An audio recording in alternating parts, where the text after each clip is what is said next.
Mientras navegaba por algunos hilos en la sección de exportaciones de 4chan, me topé con un pequeño hilo sobre un científico llamado Dr. Jacobo Grinberg.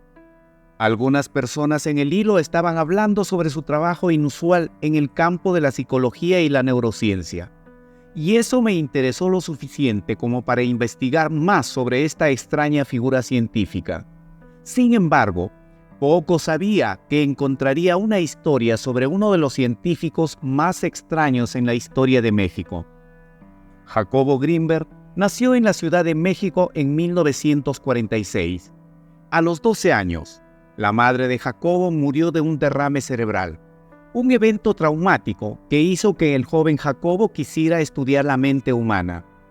Cuando finalmente ingresó a la universidad, estudió psicología en la Facultad de Ciencias de la Universidad de la Ciudad de México, que en ese momento estaba subfinanciada y no era tan popular como otros departamentos escolares como ingeniería, química y matemáticas.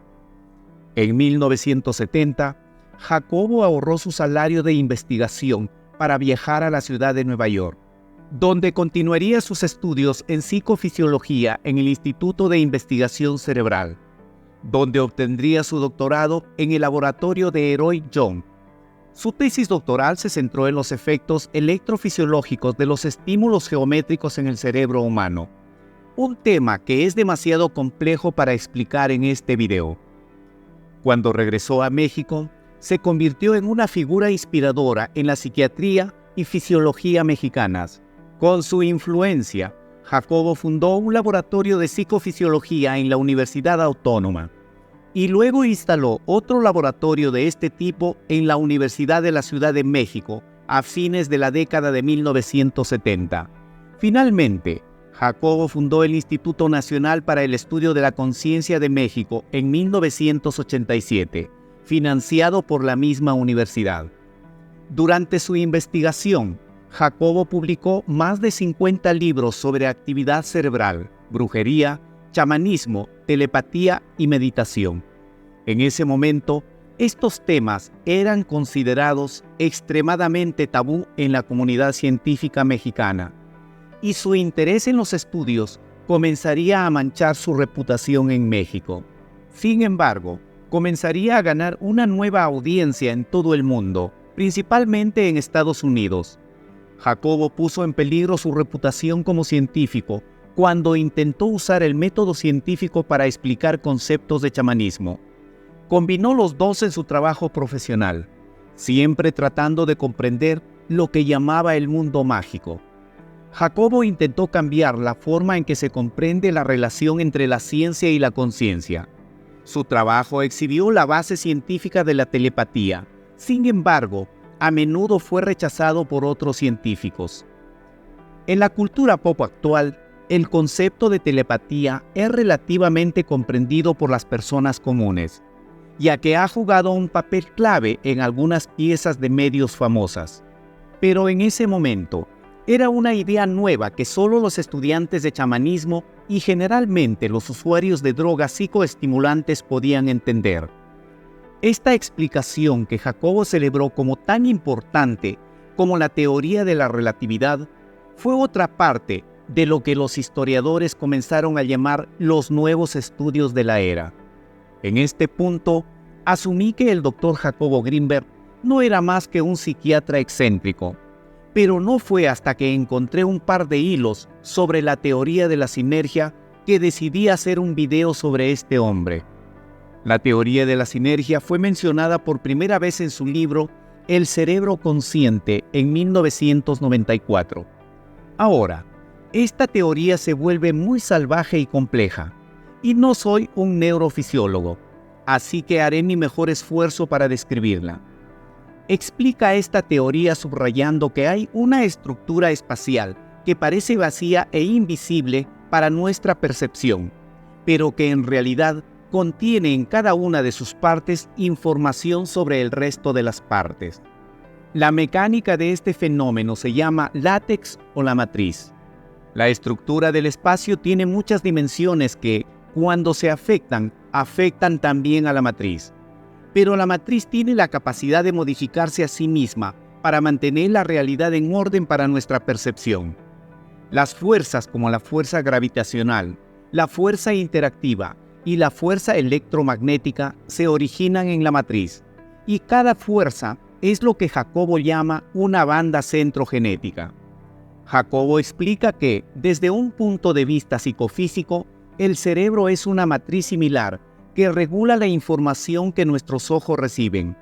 Debido a esto, es posible y accesible descodificar las bandas de sinergia porque nuestros cerebros funcionan de manera similar entre la realidad y la percepción. Existen procesos de transformación que ocurren en nuestras neuronas. Esto significa que intervenimos en la creación de la realidad perceptual de manera activa y que estamos interconectados con objetos y otros seres vivos. En otras palabras, los seres humanos no sabemos qué es la realidad porque nuestras bandas sinérgicas dan forma a nuestras percepciones para que la realidad tenga sentido para nuestros cerebros. Pero no es lo que la realidad realmente es. Para acceder a cómo es la realidad realmente, según Jacobo, deberíamos colocarnos en la conciencia de la unidad y borrar nuestros filtros, nuestra historia personal y sesgos, y el condicionamiento humano. Lo que percibimos es una creación humana limitada. La conciencia de una persona determinará la realidad que percibe. Solo cuando nos convertimos en nuestra propia matriz, podemos percibir la realidad tal como es. Las técnicas de meditación de los chamanes mexicanos consisten en la observación de muchas experiencias. Esta teoría es lo que convirtió al Dr. Jacobo de ser un renombrado neuropsiquiatra en México en uno de los científicos más controvertidos del mundo. Durante los años 80, el nombre de Jacobo aparecería en discusiones sobre la ciencia de la nueva era. Otros nombres que aparecen en estas discusiones son los de los científicos de esta generación como John C. Lilly, otro científico al que planeo hacer un video. De todos modos, la teoría de la sinergia todavía se estudia hoy en diversas formas, tanto históricas, psicológicas y metafísicas. Sin embargo, otras investigaciones del Dr. Jacobo han sido ignoradas por completo, como la teoría de que el mundo terminaría en 2012, cuando el calendario maya llegara a su fin. Pero esta teoría no es la parte más extraña de la vida del Dr. Jacobo. De hecho, sería cómo terminó su vida lo que haría que su nombre fuera famoso entre los teóricos de la conspiración. Jacobo estaba continuando sus experimentos sobre telequinesis y telepatía en la Universidad de la Ciudad de México en el momento de su desaparición. En ese momento, se estaba preparando para llevar a cabo un experimento importante de telepatía entre México e India, una especie de comunicación internacional entre científicos sin la ayuda de la tecnología, utilizando solo la meditación en la teoría de la sinergia. Pero solo una semana antes de este experimento importante, el 8 de diciembre de 1994, a la edad de 47 años, el Dr. Jacobo nunca fue visto nuevamente. La investigación para encontrarlo misteriosamente tardó en ponerse en marcha porque Jacobo ya había estado ausente sin noticias en los medios. Su caso sería pasado entre los trabajadores de casos de la policía hasta que finalmente, en mayo, las autoridades de mayor rango pusieron el caso en manos del comandante Clemente Padilla, que hasta la fecha no había dejado ningún caso sin resolver. CNN, Headline News, Soy Lynn Russell, un programa de televisión estadounidense, presentó a la única hija del científico Stucia, que cantaba en un grupo llamado Heaven and Earth. Había aparecido en la emisión para ofrecer una recompensa y un número de teléfono para cualquier persona que pudiera tener información sobre el paradero de su padre. Esta emisión generó numerosas llamadas telefónicas, pero la única que el comandante Padilla consideró creíble fue el testimonio de una mujer de Colorado que afirmaba haber visto al Dr. Jacobo en Boulder mientras paseaba a su perro por la ciudad. Al ver el rostro del científico en un periódico científico y estadounidense, la mujer reconoció al Dr. Jacobo, acompañado por dos personas con trajes negros. Cuando se le dieron las descripciones de las personas, Padilla llevó la información a la CIA, ya que era un incidente internacional.